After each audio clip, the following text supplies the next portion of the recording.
Mays got his first taste of real professional baseball playing in the Negro Leagues as a teenager. There, he learned some early lessons about how to play the game. When I went to play with the Birmingham Black Barons, a guy named Piper Davis was my manager at that time. They wanted to see what I could do, so Piper had me play shortstop. And a guy named Ed Steele hit a ball that was very, very hard, good double play, easy. The ball ran up my shoulder. And I saw Piper over there, and he pointed to center field. He wanted me to switch from shortstop to center field. So when the next ball was hit, I caught it so easy that he says, "That's your position. You're going to be center field." So the first time up, I hit a home run. Next time up, the guy hit me on my shoulder, a guy named Chet Brewer. And I was crying, and here come Piper out of the dugout. He kicked me. "Get up off of the ground," he says. And I said, "Why?" He says, "Don't let them guys see you crying like that. You go to first base, you steal second, you steal third." And I did. I stole second, still third, and then a little short, fly ball was hit to right. I scored. After the game, he came over and he says, "Now, that's the way you play baseball. You kick them, they kick you, but you don't cry." Mays was a success in the Negro Leagues and soon found himself playing with the minor league Trenton Giants. In 1951, he made his debut in the majors with the New York Giants. But his storied career got off to an inauspicious start. When I left Trenton, it wasn't every day that you have a good pitcher. When I got to the majors, every day there was a good pitcher, there was a guy at every position that was good. It was so hard for me the first 3 games because I never played with guys like that. If I hit a ball hard, they're going to catch it. I don't care how hard you hit it. They're going to catch it somewhere if it stayed in the ballpark. And I went 0 for 12. And I went back to New York, and I was really upset. The next day, they had a guy named Warren Spahn pitching that won 300 games in the majors. I didn't think I could hit the guy, but I said to this day, when I went into the Hall of Fame, "You see this little bald-head guy over there? This guy wanted me to stay in the majors, so he just grooved me one. I hit it over the roof. That was my first hit."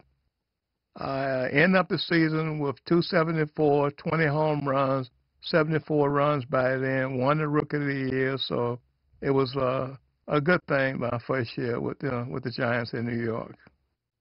That first year, Mays also had a front-row seat for one of the most talked-about moments in baseball history, Bobby Thomson's dramatic game-winning home run that lifted the Giants to the pennant.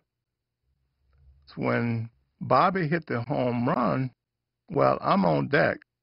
I'm sure they're going to walk Bobby to get to me because Bobby had hit a home run off of Branca, and Branca just had released Don Newcomb when they'd taken Newcomb out in about the 8th inning.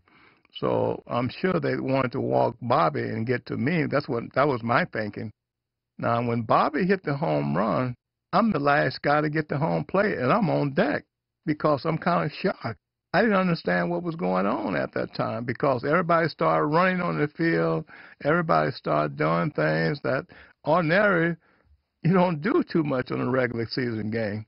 So when I realized, it was just shocking to me, and I was kind of the last guy to get there. Mays found himself at center stage a few years later, this time in the 1954 World Series against the Cleveland Indians. Mays was playing center field with Cleveland slugger Vic Wertz at the plate. We had a really great year in 1954 because we was the underdogs. Cleveland won 111 games that year. They had a really good pitching staff, plus they had 8 guys on the field that could hit and play. And probably the first or second inning, they got 2 guys on, and Vic came to bat. And I usually play shadow and the polo ground because that's just the way I played, the game. And when the ball was hit, it was hit kind of high, and I was running. As I was running, I knew I got the ball. It's in my mind. That's why the positive thinking coming in from my father. You're going to catch the ball. What do you do with the ball? So as I'm running, I'm saying to myself, I got to get the ball back into the infield. So when I catch the ball, before I catch the ball, I'm turning to throw the ball back into the infield because I knew I got the ball. And to me, it wasn't so much to catch. Of course, you have to catch it before you can throw it. But the key to that particular play was me getting the ball back into the infield and only one guy advanced. And I thought the catch was the key to the winning the World Series. Mays' success came at the dawn of the Civil Rights Movement, and he lived both the trials and triumphs of that era. It was very difficult when I came in 1951. There was quite a few cities that we couldn't stay in. We had to keep our mouth closed. But my father had already told me about things like that. You're going to have some hardships when you come into the majors. So I understood what was going on. And he says, you have to turn the other cheek. And when you turn the other cheek, sometime you're going to get further very quick. But if you start fighting back, then you're going to have a problem. So I started observing that, and I started seeing progress as I began to understand that things have began to change. All these cities that we couldn't stay in, 3 years ago, we began to stay in, like Chicago. We stayed at the Persian Hotel, and then we moved to the Edgewater Beach North, which is a very good hotel. Then we moved from the Hill in Cincinnati down to the Hilton. So everything started falling into place. So he was right on that angle. Sometime when you playing baseball, you think when you hit all the home runs, you're the guy that's supposed to be staying anywhere you want to stay. But sometimes the system don't allow you to do that. Not just in baseball, but I think it was just a matter of time. Willie Mays loved his father, and his father helped provide Willie with the tools he would use to become a legendary ball player.